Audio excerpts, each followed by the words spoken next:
Part A, part B, part C, part D, part E ఉంటాయి ఓఎంఆర్లో. Part A, part B, part C పిల్లలు bubble చేస్తారు. మీకు part A చెప్పాను, అపారెడీ రాస్తాం, వాటిని బబుల్ చేస్తాం. పార్ట్ బిలో ఎగ్జామ్ కోడ్ రాస్తాం, బబుల్ చేస్తాం. పార్ట్ సిలో మనకి 15 మల్టిపుల్ చాయిస్ క్వశ్చన్స్ ఉన్నాయి కదా, వాటికి ఆన్సర్లు పెడతాం కదా మనం, ఆ ఆన్సర్లని పార్ట్ సిలో బబుల్ చేయాలి. ఇక్కడే మనం కొంచెం జాగ్రత్తగా పిల్లలకి చుక్క పెట్టించి బబుల్ చేయించాలి. చదివే పిల్లలు బాగానే చేస్తారు, మధ్యస్థంగా ఉన్న పిల్లలు బాగా డల్లర్స్, కొంచెం వాళ్ళకి మనం చుక్క పెట్టిస్తే 0 దాటకుండా నీట్గా దిద్దామంటే దిద్దుతారు.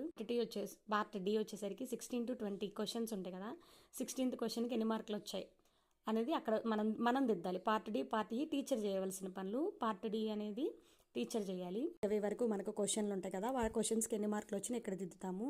ఇప్పుడు పార్ట్ ఈలో ఏంటంటే టూల్ 1, టూల్ 2, టూల్ 3లో 5 మార్క్స్ కదా, 5 మార్క్స్కి ఎన్ని మార్క్స్ వచ్చినాయో ఇక్కడ పార్ట్ ఈలో దిద్దాలి. ఇది మనకి ఓఎంఆర్ గురించి. సో నచ్చితే లైక్ చేయండి ఇలాంటి వీడియోస్ కోసం.